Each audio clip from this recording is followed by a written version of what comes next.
Hello everyone, I am Tacit, and today we are going to be going over the new Mythic of Leucithrax. So it is already the first Friday of the month, November 1st, but of course it's where it falls this year. And because of that, we got a new Mythic for next week in Glory Gem Guild and VIP Chest. Really love its art kind of thing that is going on. Unfortunately, like most troops that have good art, it is nearly useless, so do keep in mind. This could be a great dragon option if you end up getting it early on, due to how his damage scales, but because of how his damage scales, is going to be pretty bad later in the game, mostly because there's just 1.5 billion options for dragons, even just any one celestial dragon, even the weaker ones, like, non-Stellarix, just one of the ones of the eggs that you would open up, are pretty much all stronger than this thing, so it's a really big downside as far as to his overall viability, but he does have a few okay things going for him. As far as his ability, he deals a bunch of damage to all enemies, boosted by ally and enemy dragons, so the main use case for this is in a dragon restriction, as in PvP or any other similar location, but currently mostly PvP. Because if you end up doing it there, you will end up having 8 dragons guaranteed, 4 on your own team and 4 on the opposing team, for a total of 40 additional damage. 40, of course, relative to what it's doing as base damage, is not great later in the game, but 40 earlier on in the game with, lower magic and everything, that can definitely add up. The next bad thing he has is no turn follow-up, no extra turn potential at all, but he does get to summon a Krystenax, which is a decent legend as far as tankiness, damage, output, everything else. But overall, that could be enough to make up for the fact that you're doing that for 24 mana cost. This is even like a 20 mana cost mythic or something. 24. Very exceedingly expensive for how average that ability is. Beyond that, it has 55% score reduction, but all the gem dragons already have that anyways while doing more damage than him, and which even more than this, you don't even need the celestial, even the gem dragons are outpacing his damage, and he also gets to give magic to all dragon allies, which realistically if you're using him, your whole team is going to be dragon, so all the teams we're going to be showing are 4 times dragon teams, but he then gives 2 magic to all dragon allies when matching for a extra turn. I wish they would have made this a little bit higher, like 3 or 4, so it could actually compete with other things that already give magic, as far as, gem dragons, celestial dragons, all those kind of things. But at least it's guaranteed just based on extra turns, so no like extra condition or anything. And of course it stacks with other things like Dragon Guard's version of the hero class that does 1 of this, so you'll be gaining 3 every single time. But I don't know, 2 just doesn't seem enough to justify bringing this dragon out. It is a very overly concentrated category, and it just doesn't do enough to be unique enough that you're really going to be bringing this out too much, unless you're just lacking a lot of the other better options, or super early on in the game where that boost ratio actually matters. Of course, Glory Gem Guild and VIP chests are the 4 chests that he is in. Do not try doing event keys, though you could. He's not in there, but it is really good this week. It is still a Dono for the next 3 days, so if you want to get that kind of stuff, definitely make sure to do so. Tesla, T9000, getting the Iron Hawks for this Vault event this weekend. If you haven't already gotten them, there's those. But Glory Gem Guild and VIP chests is specifically where this new guy is. So yeah, let's go see if we can get him real quick. Didn't get him on the first poll. Let's go for the 200. Oh, okay. We'll alternate. 300. 500. All right, never mind. No more alternating. 700. Oh no. We should take about 1,000. So we're at 900. So we should see it right here, right? No. Ooh, 1,100. 1,300. Up today's the day we open all of our things. I was hoping we could maybe get a double pull to double up on him on one of the teams. That's not gonna make that big a difference, but you get the extra magic. Okay, 1,900, almost double the rate. But there he is. All right, let's go get this guy upgraded. Only 1. This place is associated to Silverglade, which is somewhat relevant in the fact that Silverglade is a magic-based kingdom. So if you haven't gotten your milestones for any of the easier to obtain lower ones, might be worth considering. This place is a purple-based magic kingdom, so definitely worthwhile to hit those big milestones: 5-star, 10-star, 20-star, all the normals. Actually, one thing I didn't check: does it actually reach 30-star today? Let me see. Terran's World. Where do you even check it on here? Max Kingdom star level. I'm looking for Silverglade. Silverglade is 30 starable. I'm not sure if this guy made it 30 starable. Am I looking at the right one? Yeah. Does this one actually make it? I didn't actually double check beforehand, because I kind of forgot today was already November 1st Friday. But, Yeah, Silverglade is 30 starable. I'm not sure if this guy made it 30 starable, but he is indeed 30 starable now. Now all we have to do is just get a billion purple deeds, and we can go do that. Still pretty sure. I'm not even halfway to the next upgrade there, but some people might be if they've been buying it or mass farming those explorers, since you can just get them all through merchants, through gems. Don't even need to spend actual money on them anymore if you grind hard enough at Explore. Either Explore 12 or spam low-level Explorer like this weekend during Vault Event weekend. Good time to be farming it. But, yeah, Purple Deed Books, definitely very vital for that. And yeah, that's another Max Kingdom you can end up getting. And if I'm not mistaken, is that all of them now? Yeah, because I'm pretty sure Blighted Lands already is. Bright Forest isn't even one. You're not one. I'm going crazy. You're not a magic-based kingdom. The other one is, which I always confuse you for, Silverglade.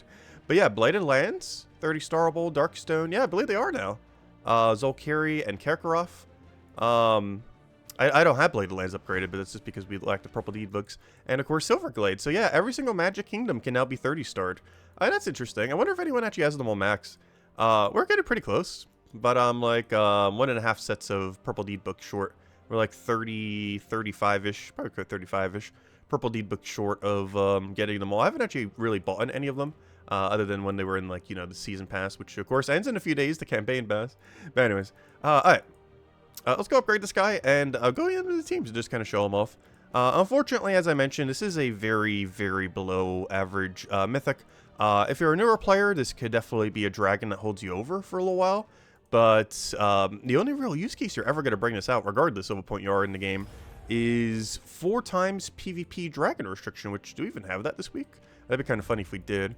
But do we even have a 4 times PvP dragon restriction? We do not, at least not this week, though. It is one that pops up here and there. But, yeah, we can't even use it this week. I was going to go show it in the PvP location, but, yeah, we can't even do that. We could show it in a PvP location, just not the PvP location. Anyways, I already forgot what this guy is called. Troop type, dragon, base rarity. I keep trying to mispronounce his name, which is why I can't find where he is. The Leucithrax. I want to say something around there. Anyways, let's go get into the team, see what we can end up doing. So, he does have the benefit of feeding magic into other dragons, so that's good. I just feel like there's already other alternatives that can kind of do that for you. And doing it at only a ratio of 2 just seems like a big missed opportunity for them to have added one that is actually good. Like, this would have been a perfect opportunity to add something that did like 3, 4, 5 magic every single time, especially with its boost ratio being 5. Would have been a perfect opportunity to do like 5 magic every extra turn for... Oops, I'm using a wrong team. That's not the right team. That's not the team I want. Standard Stellarix quick kill, or one of them anyways. One of the many. Speaking of which, hello Stellarix team. You know we had to do it. We had to do at least one Stellarix build. Of course, Stellarix gains a huge benefit from extra turning, or here, since we're gaining all the magic. We're using Dragon Guard 2, so every extra turn we do gives 3 magic to every dragon on our team, aka feeding Stellarix to be even more broken. So we just do that, get a lot of damage. He's still got a 2-shot here. I didn't feed enough to be able to get the 1-shot, but of course, in various game modes you can, particularly in like PvP-like situations, you'll probably get into the next damage gap, or a cap a little bit quicker. Next, we're going to be going the Void Dragon route, so something a lot cheaper if you don't have Stellarix. Void Dragon, pretty loopy on his own without really needing much other effort, creating on average 11 purple gems every single time it ends up casting, which is pretty much what we're going for here, is trying to get that off enough that we just get all the value we need. We are going another wand build here just to kind of get things rolling. We do have it in power, but unfortunately we're not really getting the alignment on it until I say that, and then we get our alignment for it. Okay, we don't have good enough to go. We could do this guy for some damage. I guess I will just once, just to kind of show, but you know, it's just pretty standard AoE. Gains a bit of a benefit from every dragon that is in play, which given our own team will at bare minimum be 20 additional damage, up to 40 if the entire enemy team is also dragon base. So we just end up doing this guy, hope that he gains all of his mana back. If we don't, we just go back into wand and repeat until they are all dead. Are we going to get any loop on him during this fight though, is the problem. I was considering putting like one other thing on the team to try to make him a little bit loopier, because sometimes he can do it on his own, but other times he's doing what he's doing right now, where he just misses every single time. It's one of the reasons I don't personally like bringing this out too often. It's really good when it works, but gosh, he can go on such a missing spree sometimes. But we'll go for the other dragon. Of course, he's still being boosted by his own magic gain, as he is also a dragon, so even if you don't really have other things on your team that's gaining that benefit, he will still be able to gain some amount from it. Next one we're going for here is a little bit of a tanky buffing one. So of course there's things like Dragatar, which gives you a bunch of attack and armor whenever it casts, and that does boost ratio based on magic. at a 1-to-1. So we can gain a lot of extra durability that way, and that's kind of the main premise of this team. I didn't go with hero here, however, you can replace out the Leucithrax, which I'm using as a second damage source in order to have more, or to end up putting hero into the team. And you can end up doing that if you want to get hero XP, just obviously Dragon Guard. The only slight issue with this team is since we don't have Essentia, we will not be 50% mana starting our Dragon Guard. Dragon Guard does not naturally have a way to mana accumulate in that way, which is one of the reasons why we're using it on the other teams where applicable, but it is not really a low rarity option. It is a legendary, and for that reason we didn't show it on this team. So this thing boost ratio is based on yellow gems. We can also explode it to try to get extra turn potential. But for now, I think we're just going to go for this guy. He ends up gaining a boost ratio for all yellows destroyed. So we're just going to go for a big buff there. As you can see, we pretty much, double our attack value there. And this keeps going even higher based on the magic that we keep getting every single extra turn from this final trait. So not bad, not bad. Ends up getting that little bit of extra value. Go for a little bit of explode. Get our nice little skull in there too. And just kind of keep chipping them over and over again using the Dragon Guard is pretty much the main premise of the team. It's just here for a little bit extra damage and board control. This obviously is here for its magic gain, but also for a little bit of AoE. It also technically has a backup Krystenax summon. I haven't been able to use this a single time. Summon in general in Gems of War has always been in a weird position where it's just kind of hard to really get a lot of value from it. And this is no different situation. There just isn't really much of a potential to get all that value that you really need from it. It just kind of sits there and do its thing and just never really gets a summon. I guess to some degree this team is making it even harder in the fact that it is meant to tank and not really die due to the Dragatar, you know, buffing you up constantly. We're already up to super one-shot range as far as our damage right now. Can we get anything else right here? We have our brown to yellow convert, which it's not extra turn, so I don't really want to bother with it at the moment. Maybe just go for another Dragatar and see if we can get alignment here. I want to take those Entangled Gems just to make sure. Oh yeah, that's this is the last few days of the Entangled Gems, I just realized. Which is going to be nice, because now we can start running normal Skull Spam teams again. Of course, they've been off meta for a while, but they've been particularly off meta during this current season. And the main reason for that is those annoying Entangled Gems. Even this fight, you could end up hurting us pretty badly if we get unlucky with it. But we got rid of his summoner, we don't need to deal with that anymore. Wish we could get our last little bit of skull damage in there, though. Only slight big issue we're having now is just a little bit of a lack of mana accumulation. Of course, in the other two teams, we're running a pretty standard wand build, but I'm not sure how I feel about wand as far as its rarity. I always try to avoid showing it in low rarity teams, but I don't know, it's in a weird in-between where as long as you farm a few Vault Events, it's not that hard to get. Of course, Vault Event this weekend as well right now.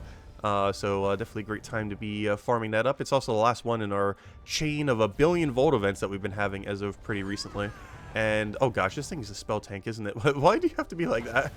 No! 80% spell reduction. Wasn't this a summon? How did you get that off a summon? Alright, we'll do this. Obviously, it's just random chance, but of course he would get the highest spell reduction trip in the entire game. I kind of forgot that even resides here. Why do we even do battles here? That is just so annoying. It's not even like there's only one. There's like multiple things in this location that are just that annoying. But yeah, overall final verdict on this Mythic is pretty much what we already expected. It's just not good. No follow-up for extra turn potential. Its amount of damage is pretty below average for a Mythic.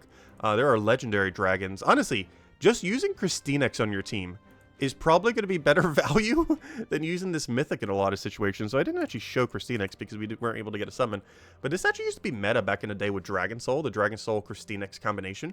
And it removes all gems of a chosen color, aka, even though that is removed so you don't get the mana accumulation, you do still have board control. So aka, it actually has extra turn potential, and it actually has mana accumulation, something the Mythic both lacks.